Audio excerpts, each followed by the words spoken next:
What if the story you thought you knew was only half the truth? What if Adam's first companion was not Eve, but another, a woman who would not bow, who chose freedom over obedience? Was she real or just a legend whispered through time? Welcome, beloved friends, the real Jesus. Here we uncover the mysteries, the hidden threads of scripture and ancient tradition that shape the story of humanity. Today, we begin a journey into one of the most haunting questions in biblical history. Who was Adam's first wife? Was it Eve or Lilith? In the book of Genesis, the story feels simple. God forms Adam from the dust of the ground, breathes life into him, and places him in the Garden of Eden, a paradise without pain, without death, without loneliness. And yet something was missing. Adam walked among the trees, naming the animals, tending the garden, but his heart carried an emptiness. For though the world was beautiful, he was alone. Scripture says, "It is not good for man to be alone. I will make a helper suitable for him." So God caused Adam to sleep, took a rib from his side, and fashioned Eve, bone of his bone, flesh of his flesh. She became his companion, his equal in essence, yet different in form. And together they began the story of humanity. This is the story we all know. But what if there is another version? Long before Eve, ancient Jewish writings describe a different beginning. In these accounts, Adam was not left alone for long. God created another being, a woman formed not from his rib, but from the same dust as Adam himself. Her name was Lilith. And like Eve, Lilith was not crafted as a symbol of unity, but as a mirror of Adam, equal in creation, equal in strength, equal in mind. Yet equality bred conflict. When Adam sought to take the place of authority, Lilith resisted. "Why should I lie beneath you?" she questioned. "We were made the same, from the same earth. I will not submit." And so the first quarrel between man and woman was born, not over sin, not over temptation, but over equality, freedom, and obedience. Before we continue deeper into this mystery, let me pause for a moment. If you're drawn into this story, if you love uncovering hidden truths of the Bible and history, make sure you subscribe to Real Jesus. That way, you'll never miss the next chapter of this journey. Now let's return to Eden. The argument between Adam and Lilith grew fierce. Their love could not overcome their pride. And then, in a moment that echoes through legend, Lilith spoke the sacred name of God, a name too holy for mortal lips. The moment she uttered it, she was lifted from the garden, carried away by winds, leaving Adam in grief and confusion. He cried out for another companion, and so God answered by fashioning Eve, not from dust but from Adam's rib, a sign of intimacy, unity, and closeness. Where Lilith had stood apart, Eve was drawn from within. Where Lilith demanded freedom, Eve was formed as a partner in harmony. But Lilith did not disappear. Her story remained, whispered in folklore and feared in ancient songs. Some called her a demon, a spirit of rebellion, a warning against pride. Others saw her as a symbol of independence, a voice against the silence of submission. And so, the question lingers in the shadows. Was Lilith truly Adam's first wife, banished for her defiance, or merely a legend born from humanity's fear of powerful women? In the next part, we will journey deeper into the writings, the myths, and the truths behind this haunting tale. But for now, remember this: the story of Eden may be far more complicated than we were ever taught. Imagine the silence of Eden after Lilith's departure. The garden still bloomed, the rivers still flowed, but Adam stood alone once again. His heart ached, for the one who was created as his equal had vanished into the wilderness, leaving behind only questions and shadows. But Lilith's story did not end at Eden's gates. In the ancient imagination, she wandered far beyond, into deserts and ruins, into places untouched by God's presence. She became a figure of mystery, sometimes feared, sometimes admired, always remembered. Jewish folklore, preserved in writings like the alphabet of Ben Sira and the Talmud, describes Lilith not merely as a runaway wife, but as a spirit who refused to bow to authority. In some accounts, she became a symbol of chaos, a being who haunted the night, feared for her independence and her defiance. But pause for a moment. Why would storytellers preserve such a figure at all? Why not simply forget her? Perhaps because her story carried a deeper reflection, one that touched on humanity's oldest struggle, the balance between freedom and obedience, equality and submission. This is where Eve enters the story in a new light.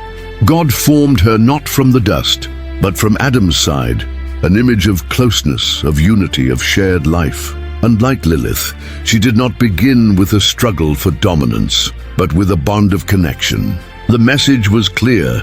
Eve was meant to remain, to be the partner Adam longed for, not the rival who walked away. And yet, the memory of Lilith lingered, like a shadow behind Eve's smile.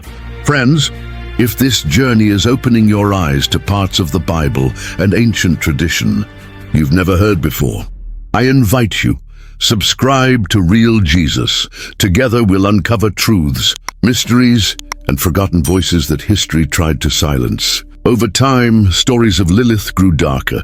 She was no longer remembered as Adam's equal, but as a dangerous spirit, a temptress, a night demon, a mother of rebellion.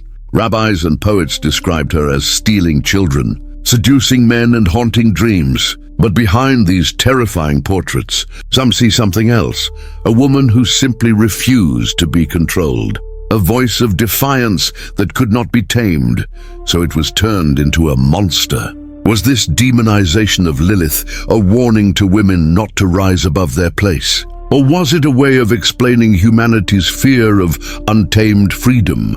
And so Eden had two legacies, one of harmony, one of rebellion. Eve, the mother of all the living, whose story is told in every Bible, and Lilith, the forgotten woman, banished from Scripture, remembered only in whispers. But here lies the greater mystery. If Lilith was truly Adam's first wife, why was her story erased from the sacred text? What truth was too dangerous to be told? In segment 3, we will uncover the reasons, exploring how ancient writers, rabbis, and early Christians wrestled with her memory, and what her legend reveals about humanity's deepest fears.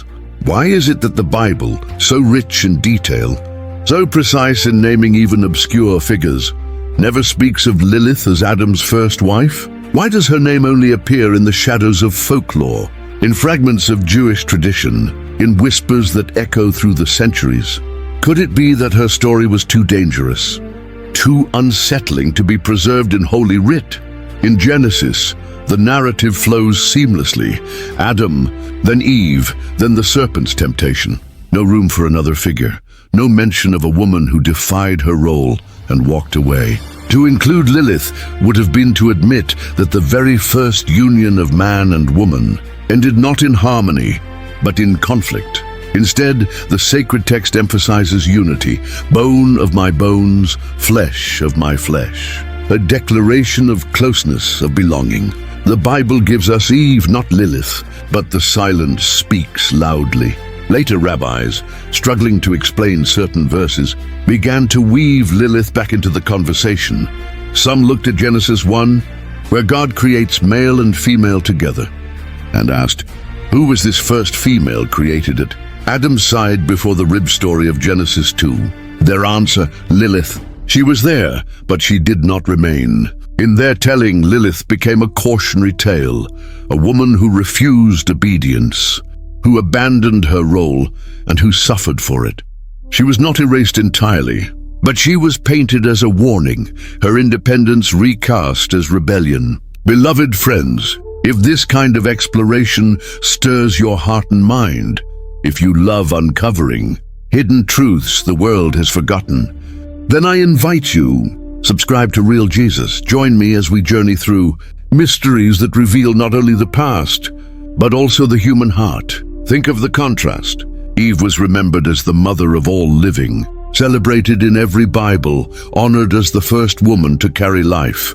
Lilith, by contrast, was remembered as a spirit of the night, a mother of demons, a destroyer of life. But why such extremes? Was it because Eve represented order, while Lilith represented freedom? Was Eve celebrated because she remained, while Lilith was demonized because she walked away? This tension between the two women reflects more than myth. It reflects humanity's deepest struggle, the desire for harmony, and the fear of independence. And so, two stories run side by side, the canon and the forbidden, the sacred and the silenced. Eve, who embodies unity, and Lilith, who embodies rebellion. But here is the haunting question. If Lilith was written out of Scripture, what does her erasure say about the voices we still silence today, whose stories remain untold, erased, or recast as monsters simply because they challenge the order of things? In our final segment, we will bring the story full circle, exploring what Lilith's legacy means for us now, and how the tale of Adam's first wife still speaks to questions of love, equality, and the human heart. The Garden of Eden has long since closed its gates, but the echoes of its first love story still linger.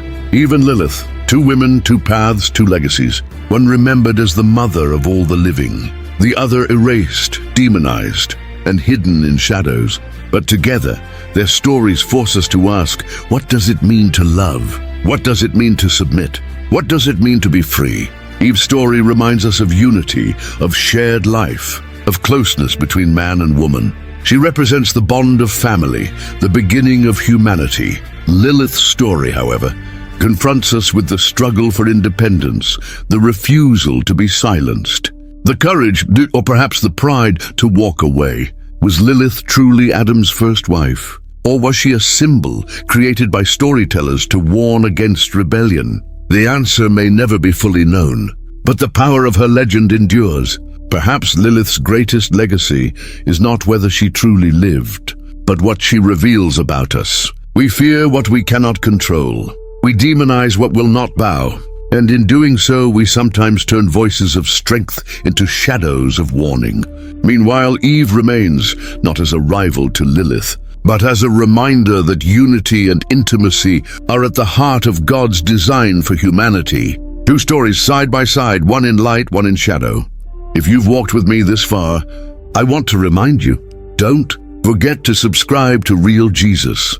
This is where we uncover the hidden, the mysterious, the forgotten. Together, we can shine light on the stories that shape our faith. And so we return to the beginning. The first battle between man and woman was not about sin, nor about fruit, nor about temptation. It was about equality, about authority, about love and freedom.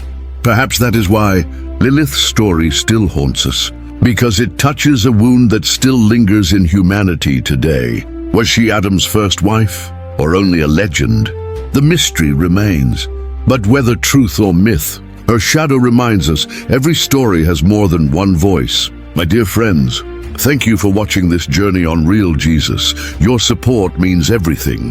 When you subscribe, comment, and share, you're not just helping this channel grow, you're becoming part of a family that seeks truth, wisdom, and light in a world full of questions. I want to hear from you. What type of biblical stories would you like to see more of? Do you want more hidden mysteries like Lilith? More deep dives into prophecy? Or more explorations of the lives of biblical figures? Share your thoughts in the comments. Your voice helps shape the journey we take together. From my heart to yours, thank you. Until next time, stay blessed, stay curious, and may the peace of Christ be with you always.